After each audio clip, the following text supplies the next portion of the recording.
Today we will learn formula of present continuous tense and we will practice on this tense.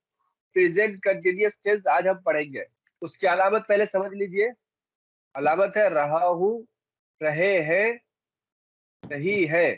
जैसे मैं खा रहा हूँ, मैं पी रहा हूँ, वो आ रही है, वो खा रही है, वो बुला रहे हैं, वो जा रहे हैं। इस तरह के जुमले जब बोल रहे हो तो प्रेजेंट कंटिन्यूअस टेंस इस्तेमाल करेंगे। प्रेजेंट कंटिन्यूअस टेंस को उर्दू में बोलते हैं ज़माना हाल जारी। ज़माना हाल जारी। पीछे पढ़ा था हमने ज़माना हाल मुतलक। दोनों में फर्क क्या है वो पहले आप अच्छी तरह समझ लीजिए। दोनों में फर्क, पहले वाला जो इस्तेमाल करते हैं वो एक आम आदत बताने के लिए। मिसाल के तौर पर आप दारुल में पढ़ते हो, मैं दारुल में पढ़ता हूँ, तो उसके लिए पीछे वाला इस्तेमाल करेंगे। Present simple present, present indefinite tense इस्तेमाल करेंगे। अगर आपको कोई किसी ने बुलाया तो उस वक्त आप बोलेंगे मैं अभी पढ़ रहा हूँ, अभी मैं नहीं जा सकता इसलिए कि अभी मैं क्लास कर रहा हूँ। तो जो बोल रहे हैं उस वक्त आप उस काम में मशगूल है। जिस वक्त आप बोल रहे हैं कि मैं अभी पढ़ रहा हूँ, तो यानी आप उस काम में मशगूल है, पढ़ाई में मशगूल है अभी फिलहाल। तो आप उस वक्त प्रेजेंट कंटिन्यूअस टेंस इस्तेमाल करेंगे। समझ रहे हैं दोनों में फर्क को? एक तो पीछे आदत को बतानी है, आदत को अगर बताना हो तो सिंपल प्रेजेंट टेंस इस्तेमाल करेंगे कि मैं पढ़ता हूँ, मैं दारुल में तालीम हासिल करता हूँ, मैं रोजाना किताब पढ़ता हूँ। तो ये फिलहाल जिस वक्त आप बोल रहे हैं उस वक्त गर्चे आपके हाथ में किताब नहीं है, फिर भी आप बोल रहे हैं मैं करता हूँ, तो यानी आदत को बता रहे हैं। यानी हाल में ये मेरी आदत है। अगर जिस वक्त गुफ्तगू कर रहे हो उस वक्त अगर बोल रहा हूँ तो उस वक्त फिर प्रेजेंट कंटिन्यूअस टेंस बोलते हैं। मैं पढ़ रहा हूँ, अभी मैं खाना खा रहा हूँ, अभी मैं पानी पी रहा हूँ, अभी मैं कुरान की तिलावत कर रहा हूँ। अमल जिस वक्त जारी है, जिस वक्त बोल रहे उस वक्त अमल जारी है, तो उस वक्त जो जुमला बोलेंगे उसके लिए आपको प्रेजेंट कंटिन्यूअस टेंस इस्तेमाल करना होगा।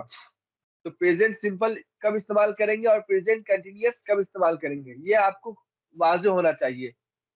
सिंपल प्रेजेंट इस्तेमाल करेंगे जब आपको हाल में आदत बताना हो, मैं ये चीज करता हूँ, मैं पढ़ता हूँ, मैं कुरान की तिलावत करता हूँ, मैं किताब का मुताला करता हूँ।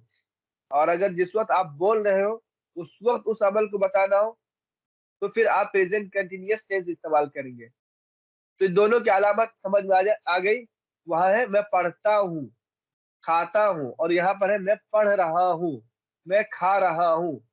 तो इसकी अलामत है रहा हूँ, रहे हैं, रही है, रहे हो। जैसे मैं खा रहा हूँ, तुम बुला रहे हो, वो सो रही है, वो सब बुला रहे हैं। ये हो गई अलामत। अब इसका फॉर्मूला क्या है, कैसे बनाते हैं? तो देखिए सारे सब्जेक्ट है। सब्जेक्ट देखिए किन कौन से सब्जेक्ट के साथ कौन सा हेल्पिंग वर्ब लगता है।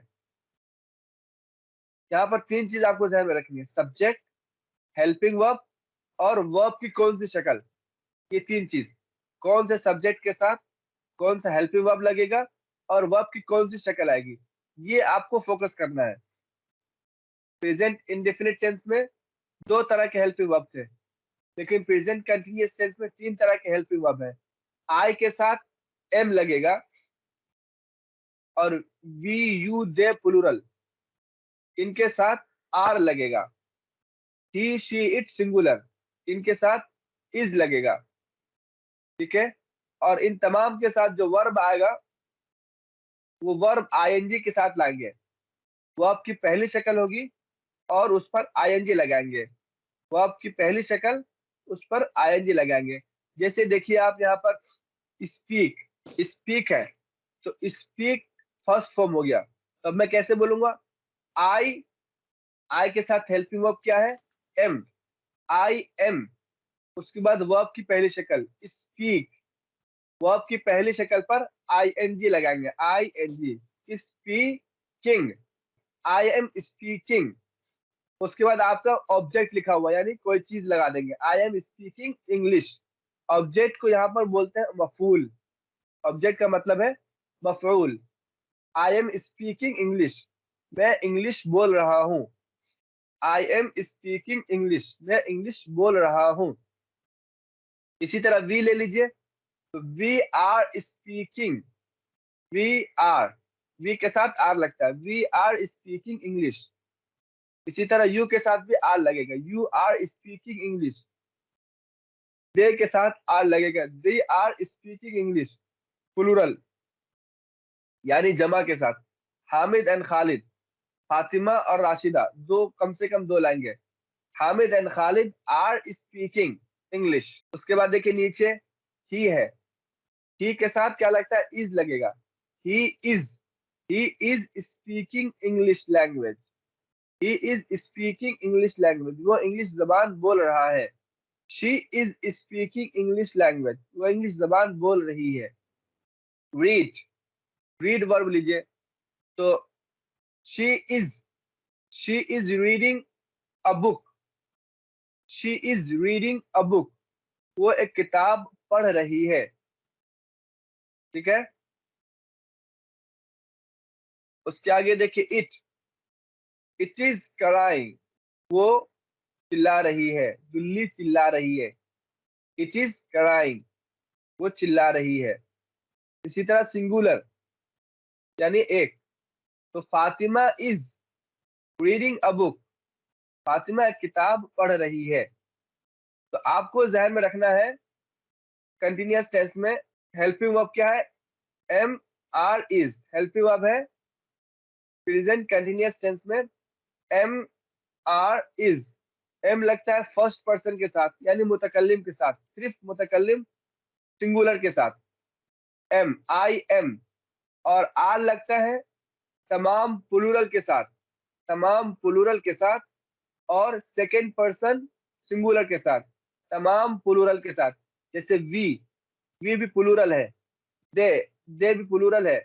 इसी तरह हामिद एंड खालिद, राशिदा और फातिमा, ये भी प्लूरल है। यू, यू सिंगुलर भी हो सकता है, प्लूरल भी होता है। तो यहाँ पर दोनों यू के लिए आर आएगा, चाहे यू सिंगुलर हो या प्लूरल हो, तो उसके लिए आर आएगा। और थर्ड पर्सन सिंगुलर के साथ इज लगेगा। अब हर एक से एक मरतबा गर्दान देख लीजिए। जैसे आई एम स्पीकिंग इंग्लिश लैंग्वेज, मैं इंग्लिश जबान बोल रहा हूँ। I am not speaking English language, मैं इंग्लिश जबान नहीं बोल रहा हूँ। आई एम नॉट, एम के बाद, आर के बाद या इसके बाद नॉट लगाएंगे, निगेटिव बनाना हो तो। I am not speaking English language, मैं इंग्लिश जबान नहीं बोल रहा हूँ। अगर आपको सवाल बनाना है तो हेल्पिंग वर्ब को शुरू में ला देंगे। हर टेंस में यही कायदा है। सारे आगे जितने भी टेंस पढ़ेंगे तो सवाल बनाने के लिए उस टेंस के हेल्पिंग वर्ब को शुरू में ला देंगे। तो यहाँ पर प्रेजेंट कंटिन्यूअस टेंस है, तो इसका हेल्पिंग वर्ब है इज एम आर, ये हेल्पिंग वर्ब है। तो जब इसका सवाल बनाएंगे तो हेल्पिंग वर्ब को शुरू में ला देंगे। तो जैसे am I speaking English language, क्या मैं इंग्लिश जबान बोल रहा हूँ। Am I not speaking English language, क्या मैं इंग्लिश जबान नहीं बोल रहा हूँ। Why am I speaking English language, मैं इंग्लिश जबान क्यों बोल रहा हूँ। Why am I not speaking English language, मैं इंग्लिश जबान क्यों नहीं बोल रहा हूँ। इसी तरह वी से देखिए, we are studying a book, we are studying a book, हम एक किताब पढ़ रहे हैं। We are not studying a book, हम एक किताब नहीं पढ़ रहे हैं। Are we studying a book, क्या हम एक किताब पढ़ रहे हैं।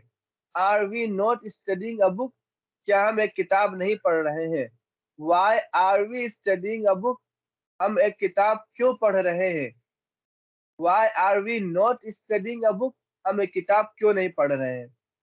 इसी तरह थर्ड पर्सन सिंगुलर से देख लीजिए, ही इज स्लीपिंग, वो सो रहा है। ही इज नॉट स्लीपिंग, वो नहीं सो रहा है। इज ही स्लीपिंग, क्या वो सो रहा है। इज ही नॉट स्लीपिंग, क्या वो नहीं सो रहा है। वाई इज ही स्लीपिंग, वो क्यों सो रहा है। Why is he not sleeping, वो क्यों नहीं सो रहा है। तो तमाम सब्जेक्ट के साथ एक एक मिसाल दे दी है। आई से दे दिया, फर्स्ट पर्सन से, और प्लूरल से भी एक मिसाल दे दिया, और थर्ड पर्सन सिंगुलर से भी एक मिसाल आपको दे दिया। इसी तरह आप सारे सब्जेक्ट के साथ इसी तरतीब से आप प्रेजेंट कंटिन्यूअस टेंस बना सकते हैं।